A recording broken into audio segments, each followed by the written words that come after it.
So the fun proceeds. My name is Angie. I'm faculty in the Anthropology and Sociology of Religion here at the Divinity School at the University of Chicago. Welcome back. We're proceeding with our next panel entitled Reflection, Depiction, and the Virtual. So I understand that the panelists here, whom I will introduce shortly, were asked a question to prepare in preparation for this conference and to organize their presentations. So the question is this, two questions. In a certain sense, each of you are interested in your essay in the relationship between medium and message, whether that medium is artistic, technological, or natural. What role does belief play for each of you in articulating that relationship? And a corollary question, can we salvage belief in the 21st century from its Protestant taint? And if so, how? If not, why not? So we will begin with Professor James Robson, who is the James C. Kralik and Yunli Low Professor of East Asian Languages and Civilizations at Harvard University, who was recently appointed as Harvard College Professor in 2020, and has served as the Victor and William Fung Director of the Harvard University Asia Center, where he led an initiative to develop Southeast Asian studies, which I'm very excited to hear. In July 2024, he assumed the directorship of the Harvard Yenching Institute, and he's also served as the director of the Harvard Summer School in Kyoto program for the past 10 years. He specializes in the history of Chinese Buddhism and Taoism. So without further ado, Professor Robson. Great. All right. Great, thank you very much. And first, a big thank you to Sarah and to Kyle for putting, having this book come together. So I, in an interesting position with the term image, where I believe it's only, except for the one Katie wrote on religion, it's the only term that appears in the first volume as well. So I had this specter lurking behind me, which was the initial essay in that volume. So I decided to approach it in a rather different way, and for ways which I'll explain in just a minute.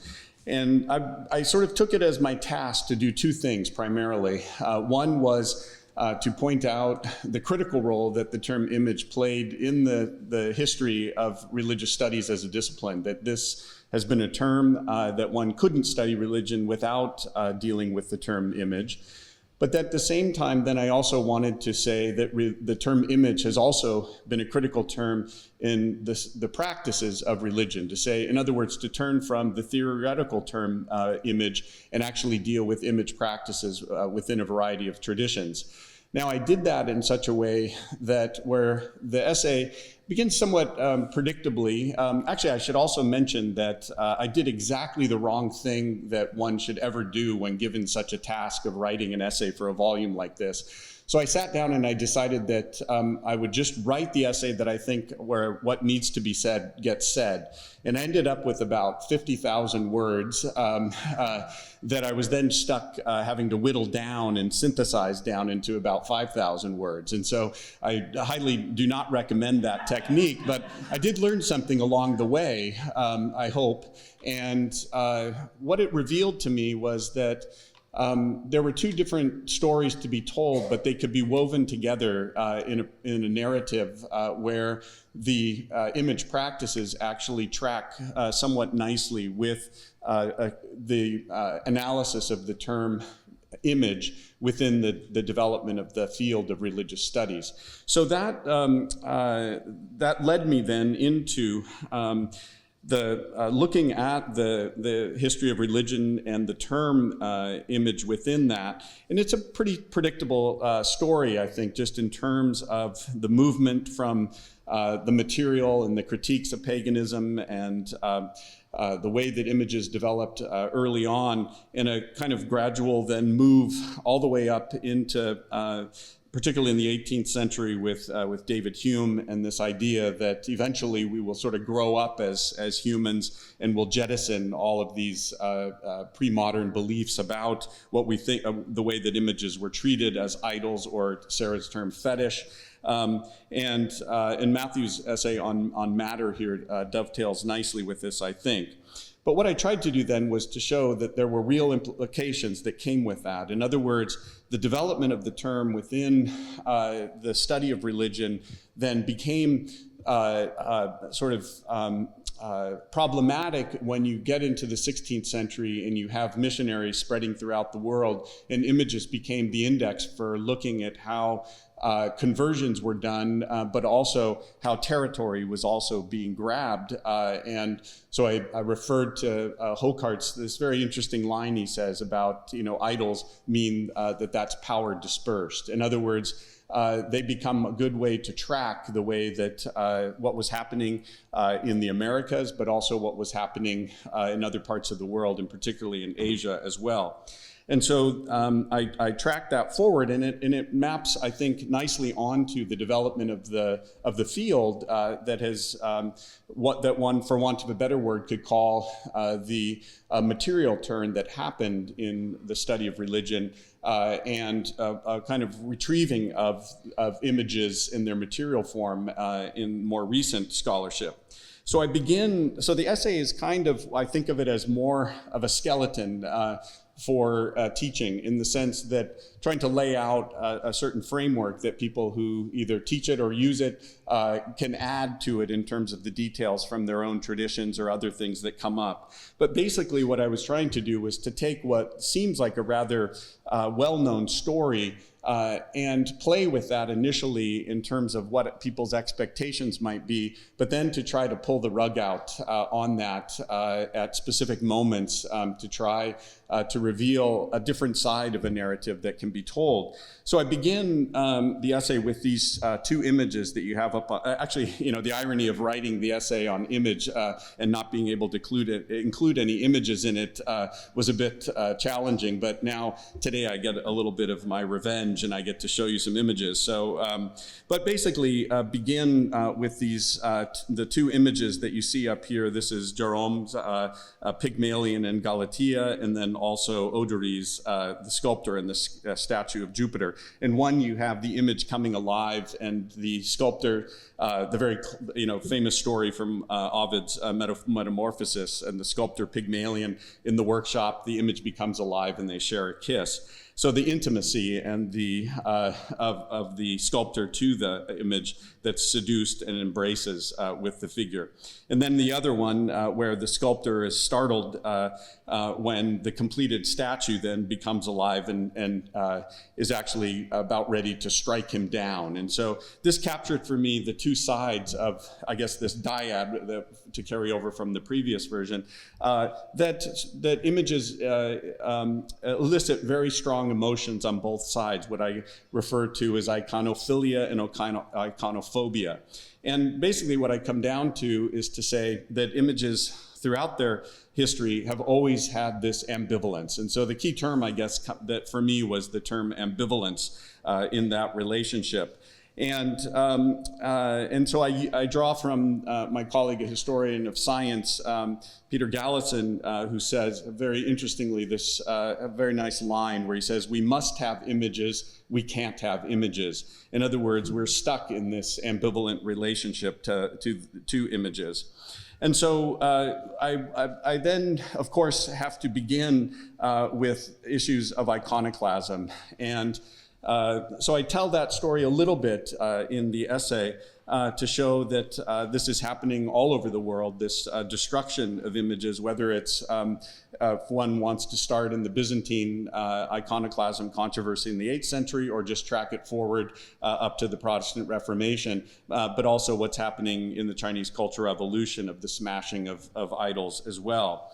And so I go through that, and there are interesting parallels in each of those. But I decided then to pull, again, the rug out and note the fact that even within the mind of the iconoclast, there's still a latent form of belief in images, or even a kind of idolatry that you might say is at the heart of that. Because if one feels one has to destroy it, there has to be some power that one thinks that's there. But the larger point that I wanted to show was that if you look at those instances of iconoclasm that happen over time, in this showing the 2001 Taliban destruction of the large Buddha image outside of Bamiyan, there would be a tendency just to have this reinforce our preconceptions or misconceptions about those traditions. And so I didn't want to fall into that trap, but rather to show that the image destroyer becomes the image maker as well, even if it's only through preserving that which is destroyed. And so I spent some time then going through precisely those traditions, and I was trying to balance how much I went through and revealed some of these particular image practices in different religions, but whether it's early Christians or within the Jewish tradition or Islam or within Buddhism or Hinduism, that it's precisely those traditions that are often described as being image adverse, where in fact what we know is that images were still extremely important within those traditions. And so, for example, even with the dealing with Islam, even though the story of particularly Islam moving into South Asia, for example, is one told of iconoclasm, what we find, however, is that those images, say, were either sent back to Mecca and used as images on the floor of the entrance into mosques, or they're preserved actually to prove that they had destroyed or made converts, or metal images were melted down and then made into coins, of course, with images on them. So the issue was less about images, but the role of the image as a place where wealth and money, again, another key term in the volume, was being hoarded and therefore needed to be distributed broadly. So there were other issues beyond just the fact of the critique of images. And to show that even those like the Protestants who were bent on destroying images then even produced images of Martin Luther, and this one is the so-called incombustible Luther image that would preserve even when it was attempted to be burned. So I was trying to play around to try to shock maybe the reader in a way or to maybe open eyes to say that the images or the theories that we have about people are far less complicated than the people that we are writing about.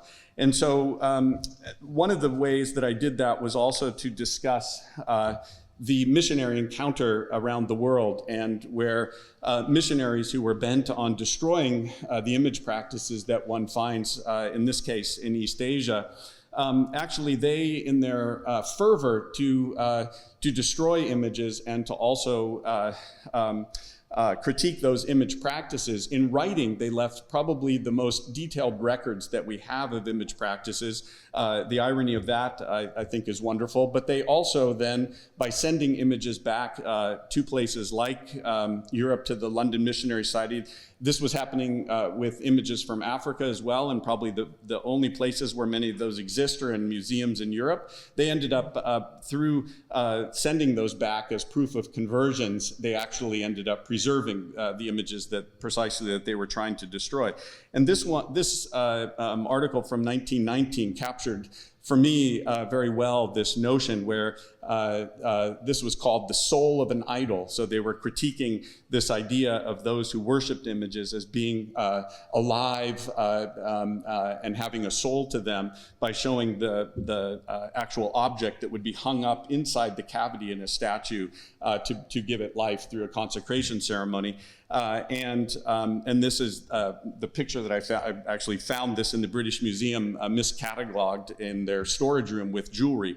But it's a very good record showing it. It actually is describing the 5 organs in a body that it was literally giving life to it. And then so this is the London Missionary Society where all of this was sent back. But in any case, if one then shifts to image practices, the key issue that I had to deal with then was how were images then treated differently if one, particularly for those that imputed life or presence or to those images that they were worshiping. And so I went through image consecration practices, started looking around the world, and it was quite striking to see some quite interesting parallels between the practices that one finds within the Christian tradition, Africa, and East Asia. So one of those ways of doing things was to fill statues that have a cavity in them. And this is this famous Morgan Madonna, the seated image, that if you can see the little red line is a cavity that relics were put inside, a piece of hair and some other things to enliven those statues, both one on the front and one on the back. And then if one looks at images from Congo and Africa, similar things put inside the belly of that statue. And then also in East Asia now, a lot of new scholarship showing the ways that images were consecrated through the insertion of texts and relics and other things inside of those images as well. And again, it's the missionaries that preserved this. This was a woodcut to poke fun at the practices that were found in China at the time, but it actually is probably one of the best images that we show, showing the assembling of a statue here, but the other one showing the cavity on the back. And then it basically has text that ridicules thinking that the description of how the carver and the person consecrating it would insert a small animal to impart life into that image as well. And these are found among a lot of statues that one finds across East Asia. This one, you can see the back, and then the all sorts of materia medica and other things, but also symbolic things like 5 colors threads that represent the viscera that are put inside of there, or even this one where a small piece of a cloth with a lead tube that's put into the throat of it that's called the trachea, that is literally giving life to that statue as well. So the question then for me, and one final one too, just to show that even during the iconoclastic fervor that was taking place during the Cultural Revolution, this image was consecrated less than, or with right in the middle of the Cultural Revolution. So these practices endured and they continued on.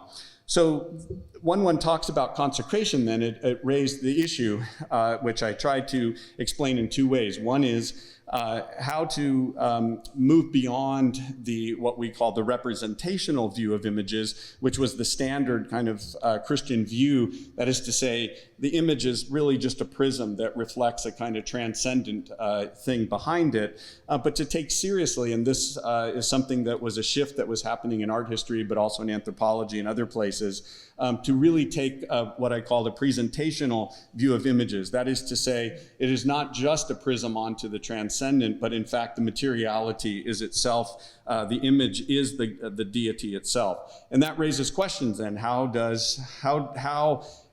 can an image that's made out of base material things, that's also carved by a human, then be considered something that is the actual presence of that God? So I went through the consecration practices of different traditions, and you find, for example, in Mesopotamia, this Mipi ritual, where the carvers at the end of that process put out their hands and are symbolically cut off with a sword, and they repeat over and over, "I did not make this, I did not make this, it was not me."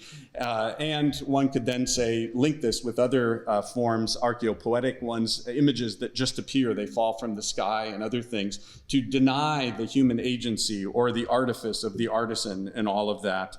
And so what I've just shown you then is one way to do that kind of consecration, to give it a sense of lifeness or a sense of presence of that deity as well.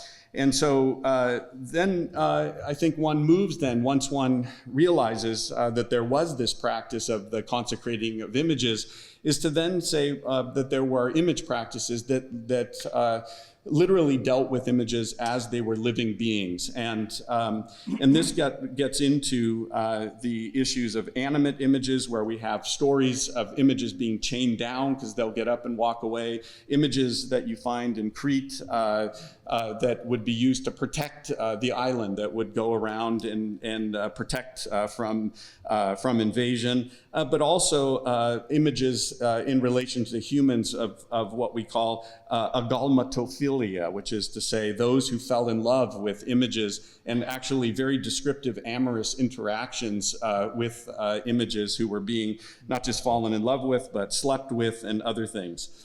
So I end the essay then moving from that sort of story of the engagement with images, when I wish I had had more time. I think we were talking about some of the regrets one has with one's essay. If I had had perhaps some more foresight, is to lead into images in the mind. That is to say, the way that images are used, not just in, say, meditation practices, but also the ways images play in memory.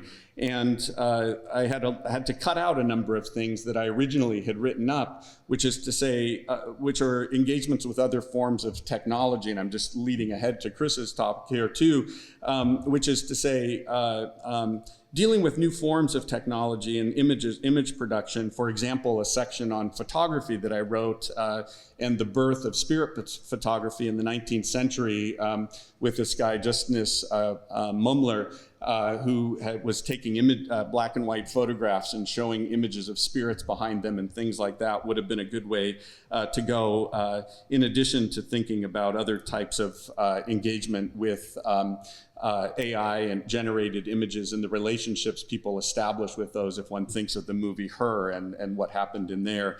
So I end just with a nod to that in terms of the proliferation of images in the modern period. But also could have been a discussion of things, whether one is looking at the 1985 image on the right. This is in Ballinspittle, Ireland. Stories attracted huge crowds of this image of the Virgin Mary that had supposedly moved, and it attracted people to come see it. Or on the left side, this is a Ganesh image from India that in 1995 was part of something called the Ganesh Milk Miracle, where images of Ganesh were offered spoonfuls of milk, and the milk would disappear off the spoon, and so it attracted this huge attention of the life-like nature of Ganesh drinking those.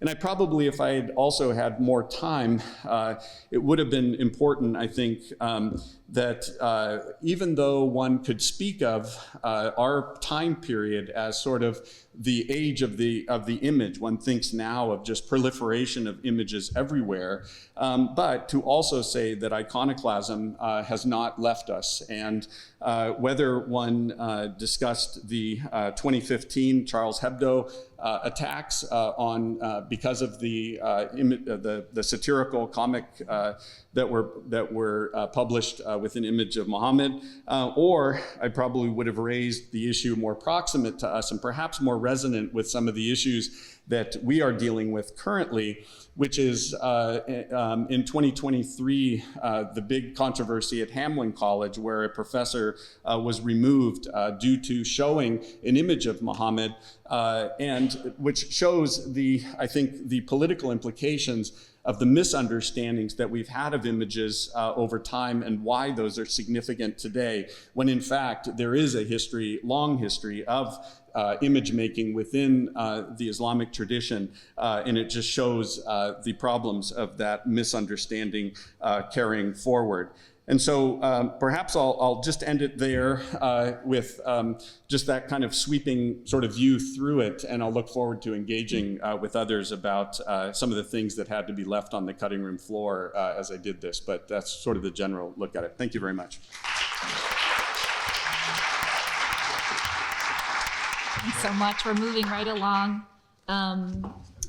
Next, we've got virtual reality, but virtual is really interestingly in parentheses for your key term. I don't know if that was the way it was in the volume, but we have next Professor Christopher White, who is professor and chair of religion on the Andrew W. Mellon Chair at Vassar, so I guess you have the Mellon Chair at Vassar is the way to put it. Teaches and writes about religion, spirituality, science, technology, and media in the US during the last century. Professor White has published articles on these subjects and edited books in scholarly journals, including articles in JAR and AHR, American Historical Review. He's written 2 books, Unsettled Minds, Psychology and the American Search for Spiritual Assurance. This is first book, and Other Worlds. Oh, Other Worlds is excuse me, I'm really botching this up. Other Worlds is the second book, Other Worlds, Spirituality and the Search for Invisible Dimensions. Other Worlds won a Best Book Prize in Science and Religion from the International Society for Science and Religion. So I look forward to your remarks.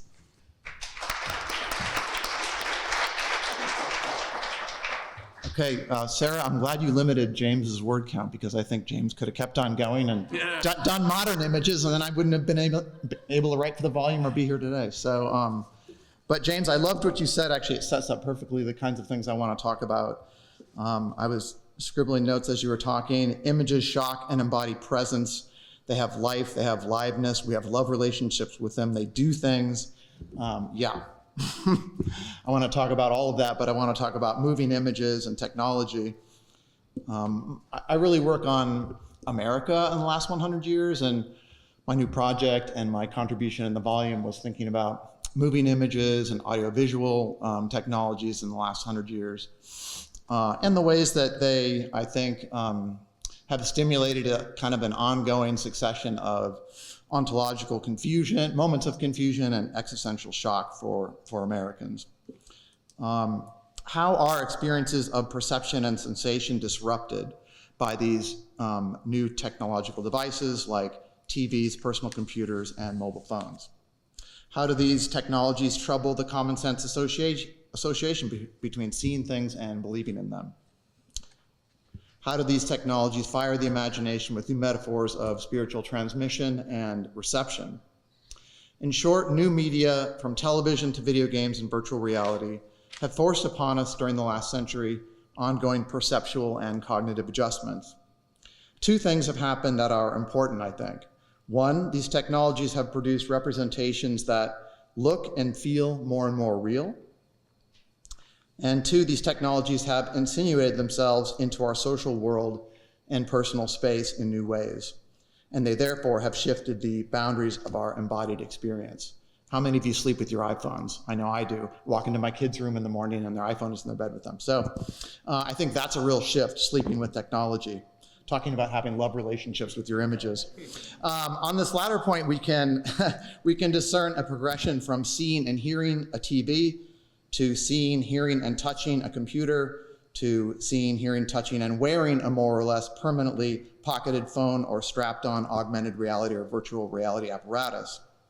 As media have changed during the last century, they have delivered higher and higher levels of something I call in the piece sensational credibility. That is, they produce increasingly believable and realistic representations that they incorporate more and more of our senses. I borrow from a number of people as I think about this, including Walter Benjamin, who talked about the shock effects that recalibrate our sensational apparatus and open us up to new experiences and imaginative world building. In 1935, Benjamin pointed out that films replaced contemplative viewing of, for example, a painting, with an uninterrupted sequence of moving images that shocked audience members and generated a kind of absent-minded viewership. Other theorists interested in media, culture, and religion, including Marshall McLuhan, who I'm going to say more about in a minute, and Friedrich Kittler, have commented at length on how media have reorganized our ways of thinking about and sensing things. The end result of the short history I retell in my article is that these tech shifts have troubled our understanding of what is real and have expanded the range of things that seem real. This has important implications, I think, for how we think about things that used to seem unreal or impossible, things like ghosts, gods, guardian angels, and demons. It also has implications for how we might reassess religious practices in lived contexts that are electronic and mediated. So I try to think about the history of how sensation and perception are changing over time, looking specifically at how we see, hear, and especially touch new media. I wrote an article once called Seeing Things. So thinking about the history of the senses has long been a part of my work.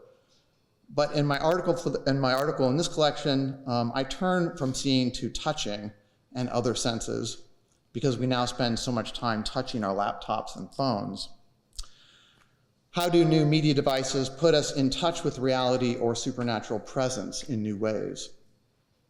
The sociologist Mark Patterson has argued in an influential book on technology and touch that we associate touching with sensations of feeling with, a bringing near of distant things, and contact in proximity. Touch brings distant things near and creates both a physical point of contact and an empathetic link to things in our environment. We recognize the power of touch to create emotional and epistemological points of contact when we use common phrases such as, "her words touched me," or "let's stay in touch," or "he lost touch with reality." Phenomenologists, media anthropologists, and others have examined this, including the Finnish media theorist Mika Elo, who wrote, quote, "When I see a stone, it is just out there and does not see me. But when I touch that stone, it is right here and touches me." This sense of concreteness and immediacy lends the sense of touch certain credibility. A seen stone can be made of plastic, even if it looks just like a stone. But when I touch it, I can feel the material. It is due to this fullness of touching that the tactile metaphor of grasping something can stand for fully understanding something. So touching is grasping and knowing something. Therefore, reality, Elo continues, has been understood as being in touch with something real. So I think touching is important to me, on touching devices and touching technology, especially if touching is something that we use to think about or connect with or be in proximity with the real as it presses up against us. So one question for me is how being constantly in touch with computers and other devices is changing how we register things as real. How do we incorporate into experience new kinds of touching that are now quite routine? Touching keyboards, mice, touchscreens, app icons, joysticks, and other technological interfaces. The philosopher Hubert Dreyfus has pointed out that the engaged body and its ability to interact with and alter things is crucial to our understanding of the real. Quote, "What gives our sense of being in direct touch with reality is that we bring about changes in the world and get perceptual feedback concerning what we've done. There are differences, of course, between manipulating apps on an iPhone, joystick-controlled computer game interactions, and using a mouse to stop and start YouTube videos, but in each situation, a novel experience of touch changes our relationship to the world. We might consider one example, which I deal with in my book, our interaction with online ghost videos. We point at, click on, grasp, start and stop, move and control them. We do not touch ghosts directly, but we touch the thing that touches the ghost. And we do this in our lived space all day long now. So daily computing leads to a recalibrated sensorium that is attuned to keys, trackpads, buttons, and interactive screens, all of which somehow deliver, among other things, ghosts that we can see, hear, and sort of touch and grasp. Our multisensory interaction with computers mean that the realities they reveal to us seem closer because they literally come within our grasp. Thus, if we have reformatted media devices to be touched, media devices have reformatted us so that we touch and thus grasp and know things in new ways. Does this mean that we believe in ghosts? I'm using that word believe. Sarah asked us to think about this word believe. Does this mean that we believe in ghosts and other supernatural things more? I think it probably does. And you do see an uptick in self-reported belief in paranormal things in America like ghosts, UFOs, haunted houses, and demons. But I think it also means that there's a new kind of mysticism that new technologies cultivate. At the end of my piece for the book, I talk about a VR app created by the popular spiritual teacher Deepak Chopra, a guided meditation that begins gameplay on an open plain underneath the branches of a Bodhi tree that pulses with light energy. The fascinating thing about Chopra's app is that it claims to reveal the really real. He says, when you don a VR headset, the simulation you are plunged into is like a wraparound three-dimensional movie of such vividness that it overwhelms the senses and causes a dislocation from what we deem as everyday reality. end quote. The dislocation or the shock happening here is not that the app fools us into thinking that the virtual environment is real. It's that the app helps us see that our everyday real environment also might be virtual. This app and other new sensational media then force us to confront not just a set of unexpected sensations and perceptions, but an additional possibility once understood only by mystics, that all things we perceive are merely simulated things in a real world that is fundamentally mediatic and simulated. Okay, let me pivot for 5 to 10 minutes and talk about belief. Sarah asked us to talk about belief. Okay,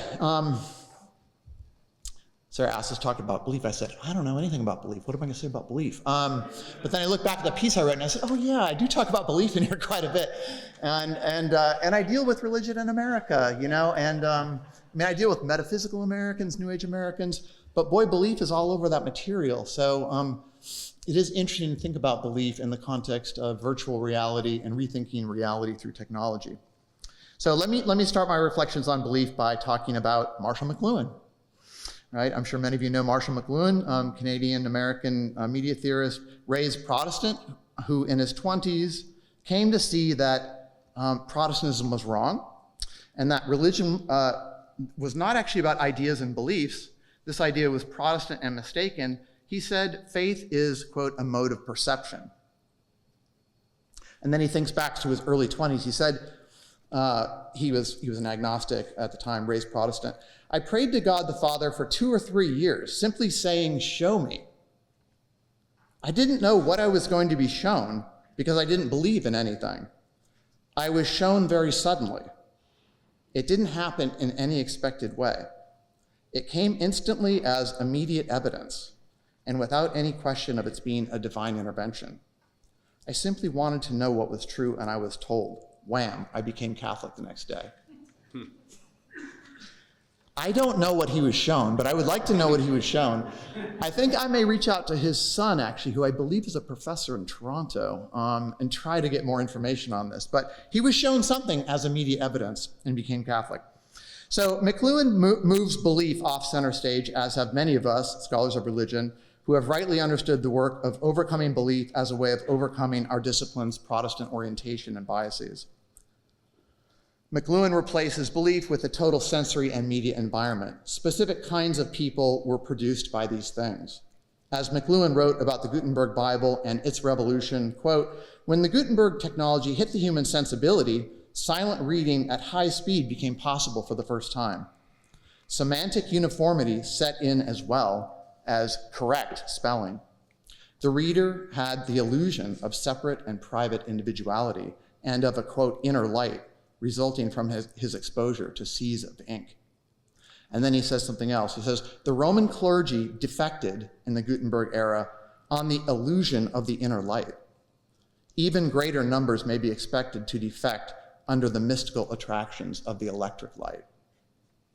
Okay, I have a slide. You thought James's slides were super cool. Okay, well. That's awesome. Thank you very much. Yeah. Okay, so McLuhan, I think McLuhan poses an interesting mystery on this issue of belief and immediate evidence. But so let me spell out McLuhan. This is my spelling out of McLuhan. There's a bit of technological determinism in McLuhan, right? But let's play it out. So you have the rise of the text, which creates silent reading and individuality. So real religion gets located in the individual and in this thing we call belief. That's where religion becomes. It becomes this thing that's inside. So you have the rise of what he calls the illusion of both private individuality and an inner light. So, following that logic, new technologies create a new religious subjectivity, and this process goes on even without conscious awareness. This is one of McLuhan's points, after all. The outer form, the technological apparatus, and the total sensorial environment, these are the real things, these are the real factors. Belief and the interior life, more generally, is epiphenomenal. Scholars of religion and scholars of media have made a similar turn, right? Insisting that if Protestants historically understood inner belief as essential, the real stuff of religion actually is somewhere else. It's social, it's political. Talal Assad, Bob Orsi, and others have talked about how post-Enlightenment liberal democracy has made privatized beliefs seem like the essence of what religion is, or perhaps what it should be. But then they turn to try to reframe some of these possibilities, right? Assad, Orsi, and many others. Assad has many times called attention to how modern secularity is shaping us. Quote, "The modern secular state is not simply the guardian of one's personal right to believe as one chooses. It confronts particular sensibilities and attitudes and puts greater value on some than others." Assad argues that we need to interrogate those layers in order to understand religion better, and in particular to turn to the lived social and political configurations, to shifts, as he says, in ways of sensing and living that make religious practices and subjectivity possible.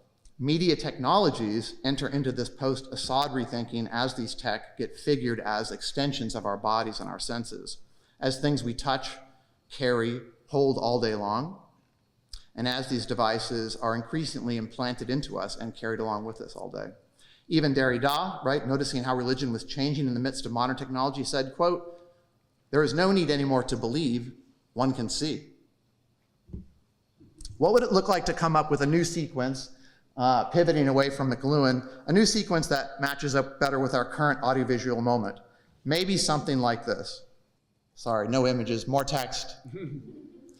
So going from this earlier Protestant era from text to the believing individual to something else, from the moving image to sensations of presence, of sacred presence. So today in America, living in a world in which we have the dominance of the moving image, seeing and hearing touching wonders. I actually wasn't sure what word to put in there, but we can talk about that. I'm kind of not sure about a lot of this. I went for a run this morning and I thought about this and I made this slide. So let's talk about it. Seeing, hearing, touching wonders. I use the word wonder because I want to include miraculous things that you see online like UFOs and ghosts and the Virgin Mary, and also special effects as a kind of mediated wonder that elicits some sort of belief-oriented reaction or religious subjectivity. So real religion gets relocated in this situation in somatic sensations in the body. And then there's the rise of the illusion of a real supernatural. I do think you see this in American surveys. You have the decline of church-going and institutional religion, but the rise of belief in paranormal things. In short, a transition from images to sensations of sacred presence. So, so let me conclude, actually. I have one more thing to add here. So instead of making religion about belief, this is me thinking about my project, my work, instead of making it about belief, I'm trying to find religion by thinking about it in different terms, in these terms, as a felt intimacy between our senses and their mediatized extensions, and supernatural things that press up against them. I like this for two reasons. One, because it allows us to attend not to belief as an inner silent assent to a set of words, but rather to how somatic sensations, feelings of warmth, feelings of electricity, tingling, flashes, beeps, badges, vibration notifications, embodied flows are all experienced as things that press up against us. And two, because this reorientation changes where religion is made and who does it. Belief is religion made in the inner self as an agreement with a set of ideas, but my definition is felt intimacy, sensation, and perception with things that press up against us. This configuration riffs a bit on actor network theory as well, for here the network of actors make the experience, and the supernatural itself has the agency as it presses against the senses, as it moves through electronic and digital circuits, as it insinuates itself into our eyes and hands and even beds at night. Maybe I'll stop there. All right. Thank you. I'm co-teaching this class on reality TV in an hour, and so I found that really interesting. Some thoughts, I never thought of it in these terms, so it's given me some fodder. Okay, so next we have Professor Levi McLaughlin, who I just want to say that I'm delighted to discover that he just recently served as a commentator for BBC News, or BBC on religious affairs on the Unification Church in Japan and the recent dissolution of the church or in process of ruling. So I'm really delighted to discover this. Professor McLaughlin is professor at the Department of Philosophy and Religious Studies at North Carolina State University. He's the co-author of Komeito, Politics and Religion in Japan, and author of Soka Gakkai's Human Revolution, The Rise of a Mimetic Nation in Modern Japan. He's written prolifically on topics of disaster, religion, politics, and other topics, and his term was Catastrophe. Thank you so much. Thank you, Sarah, and thanks, Angie. I wrote stuff, which I don't always do, so I want to use slides. So upheaval throws into sharp relief what we take for granted. Calamity throws into relief who we take for granted. So catastrophe enjoins us to ask why distinctions persist between the everyday and the exceptional, why some events count as disasters and other events in which beings experience harm do not, why some who suffer invite sympathy and others don't. And thinking about catastrophe means thinking about where belief in these distinctions comes from. So when I was asked to write about the keyword catastrophe by Sarah, and I gotta say, writing about this during COVID was really on the nose. I knew immediately that I wanted to throw into relief the oft overlooked, and especially the oft overlooked efforts of religious activists who mobilize in the aftermath of calamity. It's those who are driven by missions frequently labeled religious who are so often first on the scene to aid fellow beings who suffer through calamitous upheaval. And religion affiliates are reliably the last to leave any disaster zone. Long after mission accomplished may be declared by government agencies, NGOs, for-profit entities, it's clergy and lay adherents who continue to supply material resources and care for the bereaved and for the dead.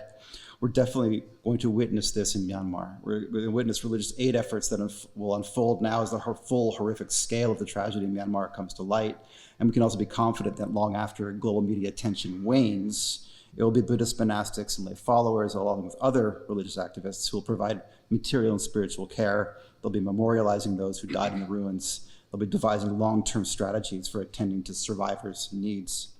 But a critical terms book requires more than a discussion of overlooked activists. It requires a systematic approach to a guiding concept and suggestions for how a reader might apply insights to their own thinking. And so to strategize on how best to do justice to religious aid provision in the wake of calamity, I returned to the first critical terms religious studies volume to come up with accessible frameworks. This is, I'm thinking here of Katie's reflections of how accessible they might have been.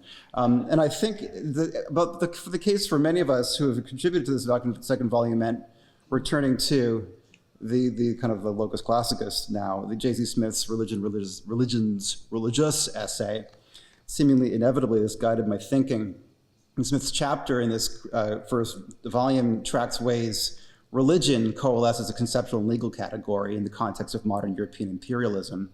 He recounts how religion began as an anthropological means of assessing an absence of civilization and peoples encountered during Iberian expansions in the 16th century. And the category transformed as global imperial authority shifted to Northern European and British command around the time, for my sake, of the 1755 earthquake disasters in Lisbon. And thereafter, religion took on increasingly Protestant connotations as a matter of individual belief, and a term also best defined in the plural, with multiple religions and their attendant isms populating a racist taxonomy tabulated by rational scientific inquiry. The consequences of colonialist religion making surveyed by Smith come through in the field of disaster studies. I begin my piece for the new volume, with an assertion that's made by Andy Horowitz and Jacob Reams in their volume, Critical Disaster Studies, to the effect that there is no such thing as a disaster, which is not to say that there are no overwhelming circumstances in which beings suffer, but instead it's no longer sufficient to conclude with the widely accepted truth that there are no purely natural disasters. Every calamity, including those triggered by non-anthropogenic events like tectonic movement, is at least exacerbated by human ineptitude or intent.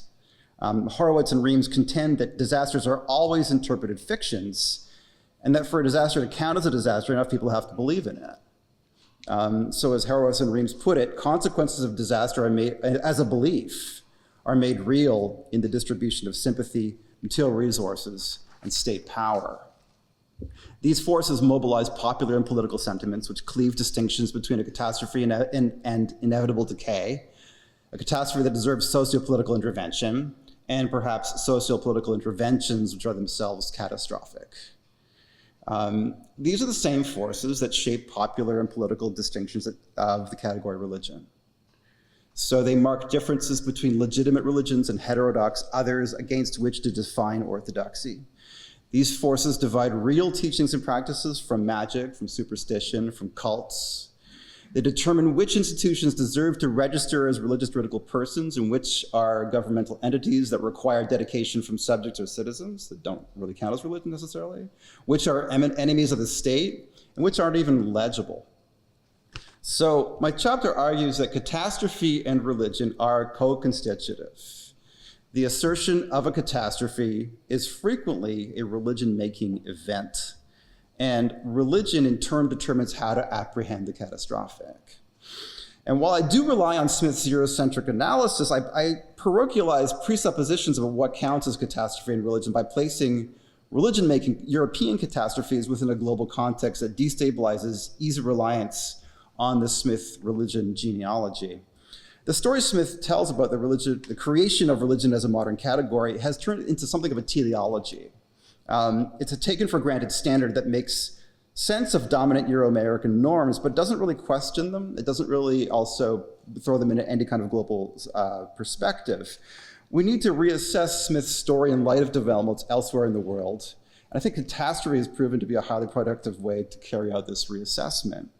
So my chapter takes up 3 case studies of religion and catastrophe as co-constitutive to demonstrate the long reach of European colonial religion standards, but also to show ways these standards are contested, ways they've been transmuted, and in some cases just ignored in outside places dominated by Eurocentric cultural and political power.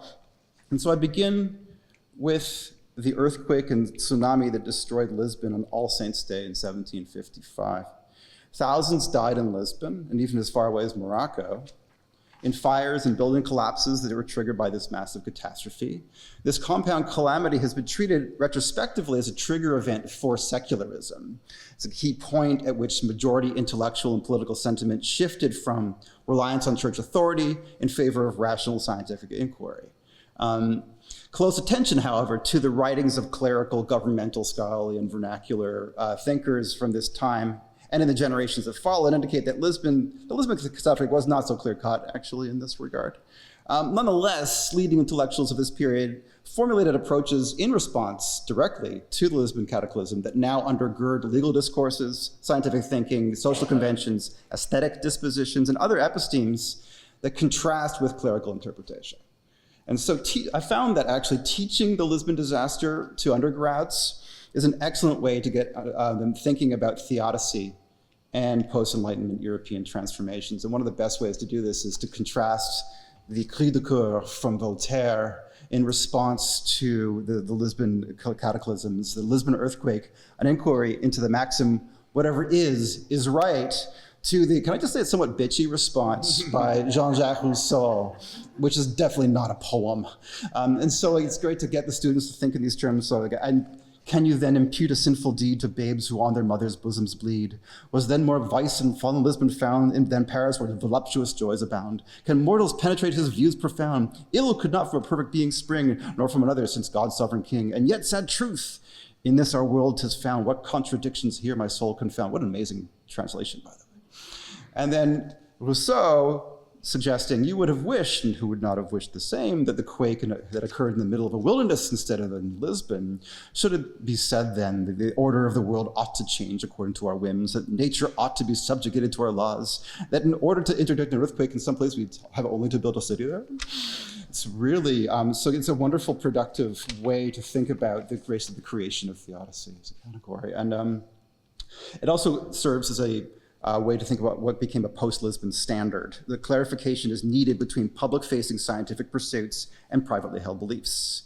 And in his letter, he was so grounded his critique in Christian faith, but he separated queries about divine intent from a rational response to calamity. And his approach resonated with that which was taken by Portugal's aristocratic power holders after Lisbon was destroyed. So the Marquis of Pombal, who was charged by Portugal's King José, directed the Inquisition, which was seated at Lisbon, to execute a priest who was preaching in the streets about how the disasters were God's punishment for sinfulness.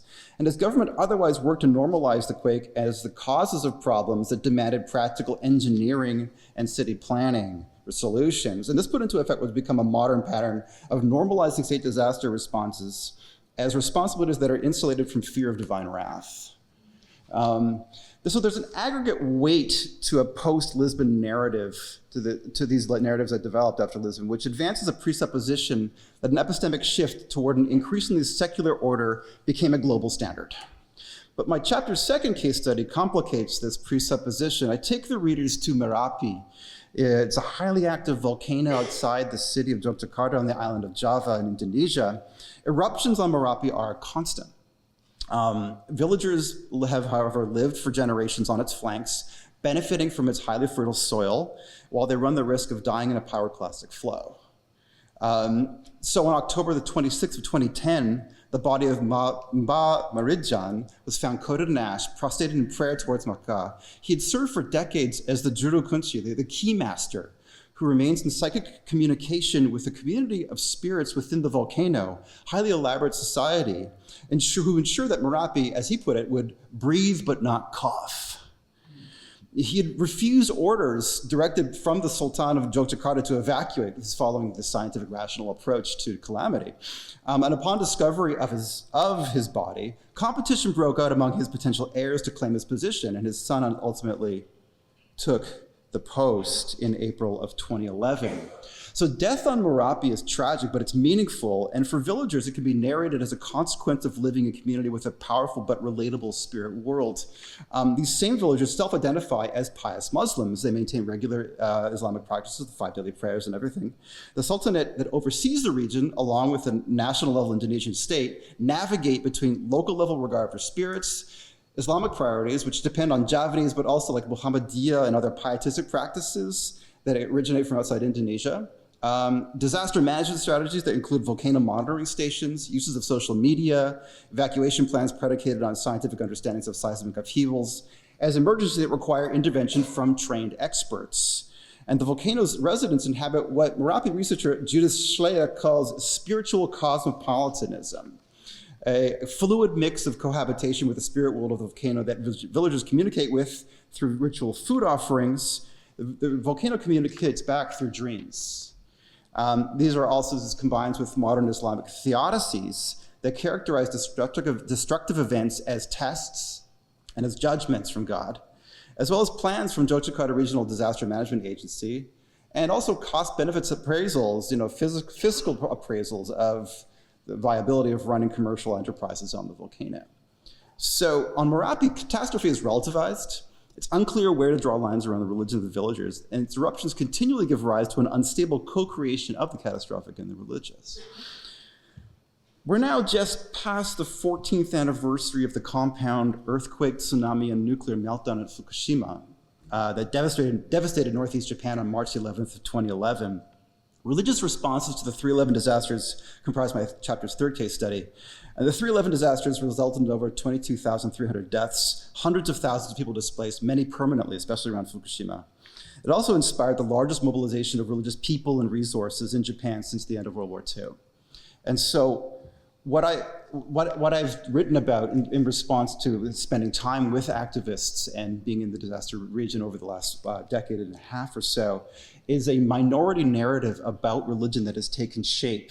It's ironically one of the positive things that you can say about religion in Japan for the last 30 years, but it's one that's highly choreographed, highly curated by a composite of academics, highly educated religious activists, and some media folks to re-narrate religion as individual, rather than serving a sectarian base, as apolitical, very strongly, not affiliated with any party, as scientific, as a necessary component of post-disaster reconstruction, and very importantly, also a meaningful addition to clinical care. Religion is now therapy, it's now treatment. And this has taken shape in what began as ad hoc initiatives on the ground, have been institutionalized and now form the basis for giving sort of certification to religious professionals and others who could now serve as part of a team dispatching care in hospice care, elderly care, but also in disaster zones. And there's, for example, one of the more prominent examples is the training for what are called in English interfaith chaplains. The Japanese term is Rinsho Kyoshi, which means more a clinical religious teacher, actually. And this is now centered, for example, at Tohoku University's Department of Practical Religious Studies. We're not practical, right? These guys are. That provides certification for these folks who can then be recognized by the government, very importantly.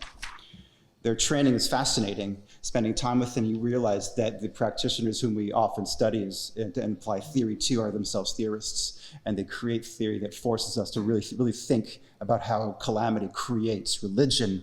And so this is one example of one intensive training session that I attended now just over 10 years ago in Northeast Japan, where they were carrying out discourse analysis based on their interviews with those they were providing care to, and coming up with categories or elaborating on categories that included things like ikigire, which is depleted energy. It's an inability for the recipient or the caregiver to actually provide aid because no one has energy anymore. Konton, the notion of disarray that will never get better. And this had a lot to do with temporality. We're talking about regret. I regret not including temporality as part of my chapter, especially in the notion of jikansa, the notion of catastrophe as immanent, as always already present for those who lived in it, and for the caregivers who grow inexorably distant from it, to believe in the capacity to move past that growing gap to care for those who are still suffering. I'm going to end, this isn't so much a conclusion as a rumination on the question that Sarah provided us, thinking about belief. And here too, I was thinking about the capacity for parochializing our vocabularies, conceptual frameworks. And this is a challenge that I've been wrestling with. So in the same way that we have beliefs in catastrophe and belief in religion are co-constitutive processes, in the way that we have to consider that, we have to move beyond hegemonic Eurocentric teleologies to appreciate a full range of ways catastrophe and religion take shape and are shaped by social forces. We can think about the parochialization of beliefs. In my subfield of Japanese religions, it's become trendy over the last, I would say, 30 years, really, to sideline belief as a relevant concern, to think instead of practice, and to think about participation, and to move beyond Protestant centering of interiorized belief as a determinant of real religion. I think this has been an overcorrection that neglects the constructive potential of taking seriously belief outside Protestant or other Abrahamic settings. And one way you can do that is just look at the words. So there are variants of this term shinzuru, the kanji, the Chinese character, which doesn't only mean belief, but also means to trust in something. I've done this in class with students, by the way, to puzzle over potential differences between what does it mean to believe and what does it mean to trust. And this is a place where departure from parochial presumptions of European linguistic definition propel theory making on the part of those we teach as well. But we can move past this. Belief is required to take seriously cause and effect. Karmic causality, but more generally just cause and effect. Rebirth, certainly, but not only this. The persistence of a person from one impossibly short thought moment to the next. This is miraculous. This is wondrous, to use the terms that Chris suggests. Trust in this continuity is key for participation in consensual reality. It doesn't require abdication to a higher power. It doesn't historically require religion either. But it does require some species of belief. I'm going to leave it there. Thanks for listening. Thanks.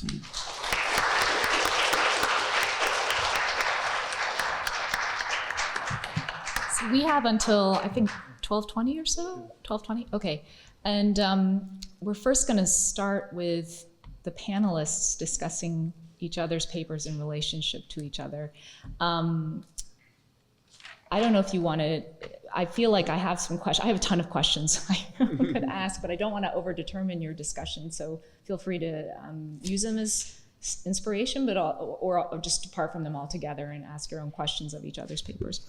But it seems to me that when I heard you give your presentations, I hadn't read your essays, but I felt like each of you were just even operating methodologically in totally different registers, each of you.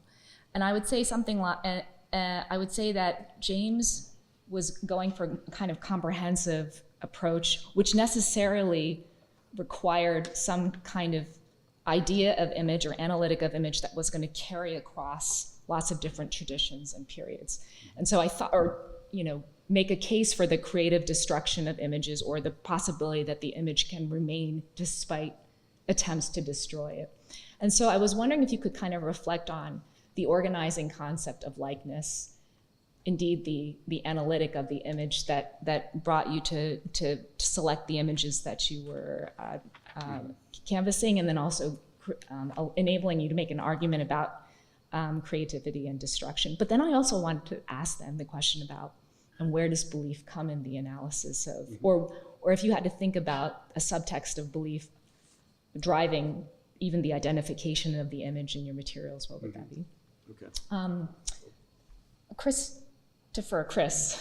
Yeah. I wanted you to kind of think about. So when I heard you giving the presentation, I was thinking, oh, there's a real kind of emphasis on the haptic or the tactile as a way of kind of reorganizing our relationship to the I guess alleged distinction between body and belief. And by way of McLuhan, you kind of recover a genealogy of thinking about the materiality of or maybe the absence of materiality in models of belief. So I was wondering if you could think, or if you could kind of think aloud with us a little bit in your reflection on reality. What is the relationship between body and belief that organizes our sense of what the real is, and how is the tactile prompting a redeployment of these terms in a new guise? And then I thought I was really interested, Levi, in your how you're bringing together catastrophe and religion. I have to say that I found myself quite convinced that this does indeed belong in the critical terms of religious studies. But I wanted to ask this question. So the argument, which I think is really creative and really interesting, is you're making a historical argument that catastrophe and religion are co-constitutive, and that indeed that it's the co-constitutive force of these two, or this co-constitutive relationship carries across different historical moments. I wanted to ask a question about how religion figures differently across the three cases. And I know you were kind of rushed to make the case, but I was wondering if you could rehash it a little bit more, because it seems to me that that there's an argument also about religion and politics in each of them that necessarily involves a kind of invocation of the authority of some structure to govern a natural disaster, and then organize religion in its wake. So whatever the category of religion is in its wake. Okay, great. Thank you very much, Angie, for the prompts for us to think about. So I was actually really glad that Levi brought up the sort of move that has been prominent in the field from belief to practice. So one could remember one of my favorite, I think, or memorable lines from the first volume is Gregory Chopin's article on relics, where he says that scholars of religion have been more comfortable with ideas than with things. And then one could flash forward to Webb Keen saying that religion doesn't always demand belief, but it will always require material. And so, but that I, in my own thinking about this, that we've set up a kind of a false dichotomy. I think of it as a pendulum swing. I think you called it an overcorrective. I would just say that once we make that move, we're now over on this other side where we've just jettisoned belief, and somewhere the pendulum will settle. And the issue of belief then comes up in your comments about likeness. So just to wade into that question that you raised. So there are obviously huge theological debates about the role of likeness in image making, and whether it's Pope Gregory or others that say that the image is in the likeness, that there has to be this kind of mimetic or verisimilitude in the making of it. But others then say that the transcendent is that which cannot be represented in image, therefore the less likeness the better. Or you have miraculous tales like where the artisan gives up on the task of being able to create the likeness. And so the stories, whether it's in the Buddhist tradition or Christian tradition, there's actually very similar accounts of the artisan going up to heaven and copying the figure, the representation of the figure. But often it's that the deity will, or God or whatever it is, will intercede and help the artisan out to help complete the task. But that so that role of likeness is contested in terms of its efficacy in representation. But I think what Christopher brought up in terms of what you called sensational credibility, which it stuck with me, that line that you said, because even whether we go back, so this is when you shift from the representational mode to the presentational mode, there has to be this sense of a kind of presence that's there, and that's done in a variety of ways. Sometimes likeness is part of that, but other things where somebody like Alfred Gell says that, it's it's, and Matthew brings this up in Materiality, that there's affordances to certain types of material. So wooden images, you can create a cavity in it, which gives you the opportunity to have this sense of inhabitation within it. And that's why I focused on the things that are put inside. One thing I had to skip over was the text and word as image material, because what's often put inside are texts, but those texts are not in human language usually. And earlier Rafe brought up these Aramaic bowls, and I was thinking, the writing on there and the types of materials that are put inside of a statue are usually talismanic writing that's supposed to be the language of the gods, which bears no likeness to human language. But Malinowski called this, that type of writing had to have what he called a coefficient of weirdness, which I really liked. It has to be weird enough so that it's not human writing, but it's actually something that has this sense that it could be, that we interpret it as like our forms of speech, and therefore is something that we can sort of understand, but it's nonetheless the writings of the gods rather than ours. And so that sense of giving what Gell called a homunculus effect to something and the way that we perceive them then gets into Christopher's other point about seeing, touching, and the technology of touch.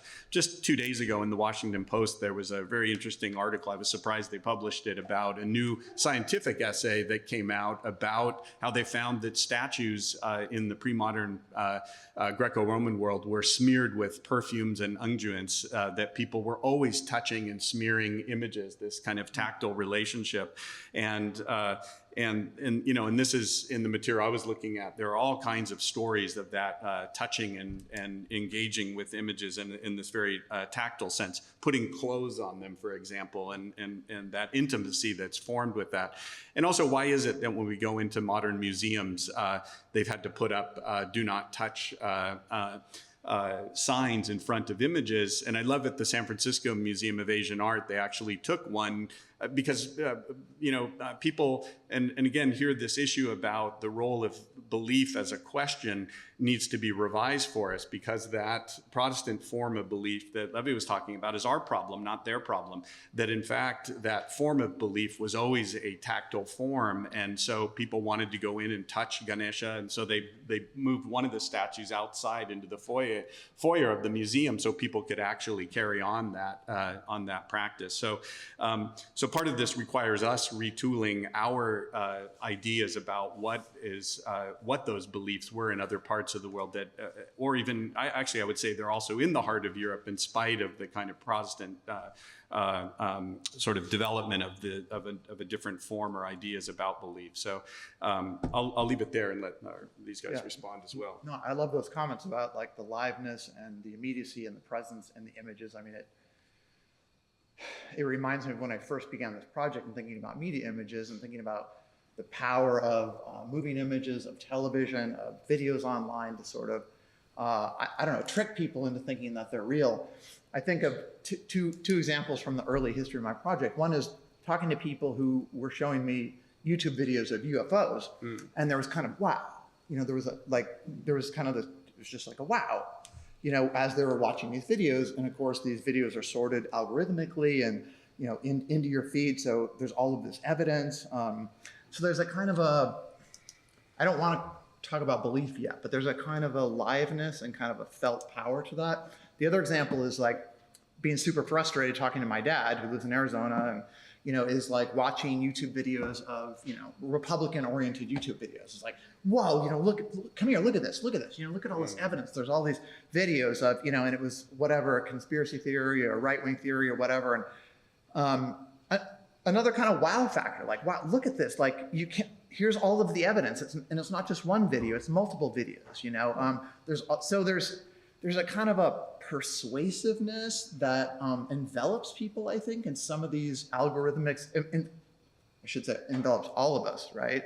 In these algorithmic silos, and it's powerful and it's persuasive. I think it's a little different from like an image that doesn't move, honestly. Mm-hmm. That sense of like liveness and reality to it. So I don't know. I don't use belief a lot, although the people I talk to use belief all the time. I talk to Americans, and it's always about belief, right? And of course, Gallup goes and Pew goes and surveys Americans and asks them, what do you believe? Do you believe in UFOs? So we do have that data, and Americans do talk about belief, so the category is certainly there. But I think that, to me, it's not, I don't think people are concerned about belief as a category. So I think belief is sort of like, well, I agree with these kind of doctrinal principles. And I think when people feel the power of like the Virgin Mary as she gets captured on someone's iPhone and then remediated on Facebook, or when they feel the power of seeing UFO videos or whatever, I don't think they're thinking in terms of like agreement with a set of principles, which we think of as discursive and belief-oriented. I think they're feeling something different. So I kind of want to get rid of belief, but people still have an interior life where they think about. So I guess I think in my talk, I use words like sensation, perception, imagination. And I think like that's my read of the American landscape, is that it's not actually about a set of principles that you accept or a set of doctrines that you quote believe in. It's more about like your felt experience with the devices you have. Yeah. And maybe there's other words that could be in there to describe people's inner life, like resonance or something. But not belief or imagination. But I think that's one of the, sorry, just to interject really quickly, one of the problems of bringing belief back into the picture is, and particularly the types of shifts that we're talking about here, is that one doesn't want this to fall back into a view that reaffirms people's ideas. Look, that these are benighted, pre-modern, irrational feelings that one has, but in fact, to say that again, and I think bringing in the kind of relationships with modern technology help to get around that. But I also think back to, scientists even who are reaffirming these views about the kind of vibrancy of inanimate life and things like that, but also the complexity of even scientific thinking, where belief challenges that, where you have somebody visiting, the physicist Niels Bohr and sees this horseshoe on his wall and calls him against, says, how can you possibly believe in that? And he says, well, I hear it'll bring you good luck even if you don't believe in it. So that kind of, the sort of worlds that we live in are much more conflicted, ambivalent, as I said, and complicated. So sorry, that's a good example of the displacement of belief, right? Well, maybe this is useful. Maybe it's trust. Yeah. Maybe it's trust. Yeah. Thanks, Angie, for your really provocative questions. Thinking about, I think it's a truism for all of us in this room, that there's no such thing as a religion to be discovered, and all we have are historical processes that we can look at ways that things are articulated. And in that regard, in terms of religion and politics, that's what we look at. And so this is a good week for that, for what I study. In this past week in Japan, the Family Federation for World Peace and Unification, this is the current name for the Unification Church, had its legal status as a religious juridical person removed by the Tokyo District Court. This is the first time ever in post-war Japan that a religion has had that status taken away for violations of civil law. And so when we think about then what are we talking about in terms of religion, this is where we look. So we begin with these processes and we look at what's happening. And so fascinatingly, it's about consumer affairs. It's about violation of contract.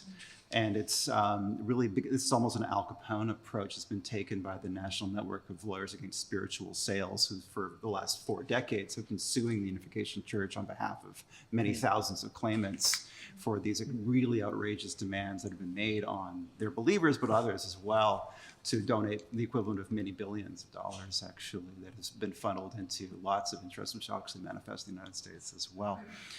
So what the result is actually is massive spillover effects. So we should not confine our inquiry to religion. So, for example, one of the ramifications of this legal sort of process in Japan has been to change how the Consumer Affairs Division in Japan views the consumer. Once upon a time, it was a rational actor who, with sufficient information, could make a decision about how to spend their money. But now there are these poor would-be victims who are going to be predicated upon, the predator cults are going to come in and take all their cash, and they're old women, basically. And so it's also gendered in implicit and explicit ways. In terms of belief, Japan is a place where there's a prophetic belief in the power of the government and law to solve religion. It's a problem to be solved, and it never works, right? But it doesn't stop people from believing in these processes. I have a question about belief, because obviously I'm the one who posed it. And I guess when I'm asking about whether there are new ways to revive it, one of the things that occurred to me was questions that came up in our devotion volume about belief not as being something that we think of as evidentiary. And it's just interesting to hear you all go back to that idea that like belief is evidentiary. It's like, is it real? And I guess I was thinking particularly, Christopher, in relationship to your work on new technologies, that like one of the things that happens now when I look at anything that's on my feed is that I don't believe it because of AI. Like, I mean, I'm watching like, cakes turn into puppies and puppies turn into cakes, right? Or like once that's happened, I saw today like a dress made out of live cats. Yeah. It was like, any interest in the evidentiary is just taken out of my frame of reference. But so then I started thinking about belief, and not even as trust. So like we have trust, belief. I guess I feel like there's another kind of mode which I see people adopting, which is more like allowing oneself into the holding of a fiction and the kinds of the transformations that happen in holding fictions. And so I guess I'm curious to hear you all comment on that third mode of thinking about belief that doesn't function in an evidentiary register. Can I start on that? Yeah. I wonder if that's the case. Because I'm here thinking about the traditions, like James, for example, and I talk about. One of the claims that's constantly made historically is that you should believe in what we're teaching because of evidence, and because of evidence of its efficacy. And so, for example, I spent a lot of time with Nichiren Buddhism as a medieval reformer in 13th century Japan. And over again, up to the present, it's like, look at how powerful the chant is. And look at all the magic, they're actually wondrous, literally. The term is myoho. It's wondrous healing qualities, solving all kinds of, overcoming the malfeasance of humans, natural disasters, so-called, you name it. These distinctions aren't made. But it is evidentiary. So Can I jump in on that? That's really interesting, because I think that's sort of interesting to say that I believe in it because it works, because I think that's kind of a non-Protestant way of thinking about belief in some ways. Like, I don't know a ton about Puritans, although my advisor was David Hall, but it's like, I don't think that they embraced doctrine because it worked. I think they embraced it because they thought it was true. And I like what you said, because it reminds me of some of the people I study. Like, they're more like, even when confronted with like evidence or, oh, these are fake, or even, it's more of a sense of like, well, I don't really care, it works. So if that's evidence for belief, I think it's a different kind of evidence. It's like James's pragmatism, right? Well, this thing maybe is true, and I will believe it, or I will embrace it, or whatever, because it's working and it's efficacious, as you said. I think my folks do think like that too. But I don't think they're interested like in doctrines as, a set of doctrines as a pointer to the truth. That was the other James you were referring to, I suppose. Yeah, that was the other James, yes. Just very quickly, I think this issue of efficacy and belief is just, it seems to me, a kind of given for people aren't questioning that's what I was talking about, a retrieval of belief in a different way. And I would also want to retrieve things like the fetish, actually, and rethinking of the idol, not as pejorative terms, but actually as to refill them with a different type of meaning that we can, otherwise we're bereft of a vocabulary with which to speak with, I think, and that becomes a problem. And these debates happened with magic and other things like that before. So where it comes in, where the evidentiary still comes into play, is about efficacy. And so for example, in the making of images, divination is done from the very beginning to make sure. So where does one find the tree that one is going to carve a statue out of? And then you do divination, you find it. And so one isn't making a statue, you're just revealing a god that's already present. And then in the consecration, constantly throughout the process, then divinatory acts are done, usually the throwing of two blocks that you read. Does the god approve? Are you doing things properly? All of this. So that becomes actually a use of a different sort of vision of a kind of cosmology that's different, that's showing that the universe that has a kind of an order to it that one is trying to read to make sure that one is going to make something that's efficacious. So yeah. Yeah, I could just jump in real quick. I love that comment because it reminds me of some of the folks that I study who say things like, look, the media is not fake. It's just revealing things that were already there that we couldn't see. So the media devices themselves are sort of like means of grace in a way. Like they're not actually things that are creating the supernatural. They're things that are making it visible for the first time. Right. The things are already there, but now we can see them in this new way. And it makes, I mean, look, we have microscopes, they reveal things that used to be hidden. We have telescopes, they reveal things that we can't see with our eyes. Why not? Some new mystical, internet technology that enables us to probe and kind of see into this kind of real space. So the one image I showed of those little things inside of statues is a medicine packet, and people have always wondered, why are those in there? And a carver told me doing field work that the medicine is put in there not for healing purposes for those who are worshiping the statue, but actually the carving, the revealing of the deity was such a traumatic act of carving it. It's actually there to heal the image, not you. So, yeah.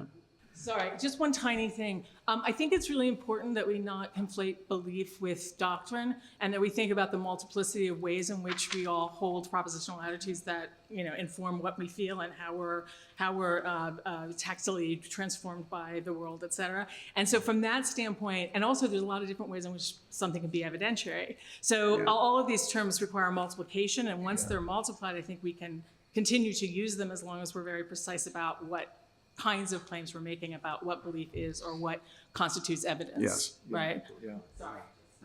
And I think the revival, basically it's not a difficult task to jettison, I think, the past problems, that any terminology we use, as long as one begins with a stipulative definition of how one is now in filling that term, we're okay.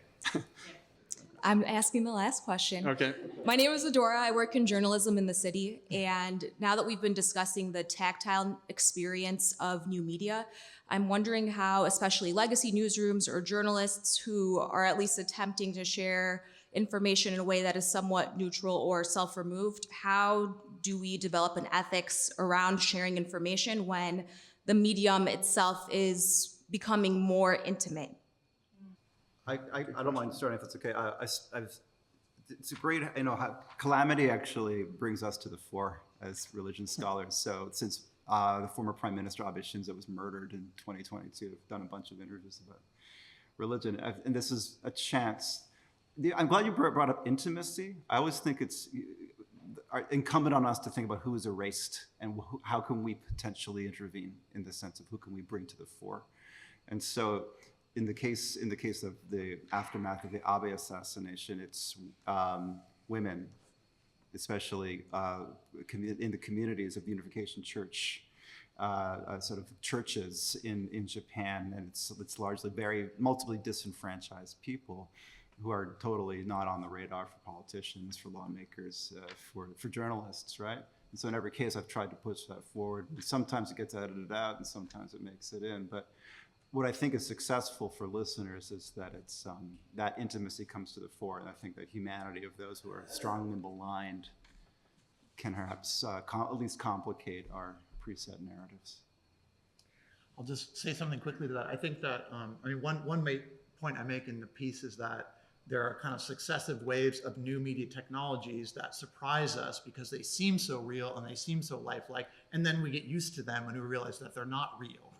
So I think that there is a rhythm in the history, in the last century, in the history of technology there, where technology surprise us. We're like, wow, this is amazing and real. And then we discover, well, there's actually a lot of faking going on. And so I think that there are maybe waves of surprise and then re-education that we all go through. So I think that I wouldn't want to give up all hope, because these new devices are so powerful and they are in our spaces now and we are intimate with them. Because I think that, right, we all know, I mean, I have kids who are 15, 16, and they're very savvy, whereas my parents are not very savvy. So I think that maybe there are these waves that there is a process of kind of understanding algorithms and understanding how the media works and thinking it through. I would just say that just as Katie Lofton brought up the role that university presidents, deans, provosts don't bring in scholars of religion when making policy and responding to things, that I would say journalists could do the same thing.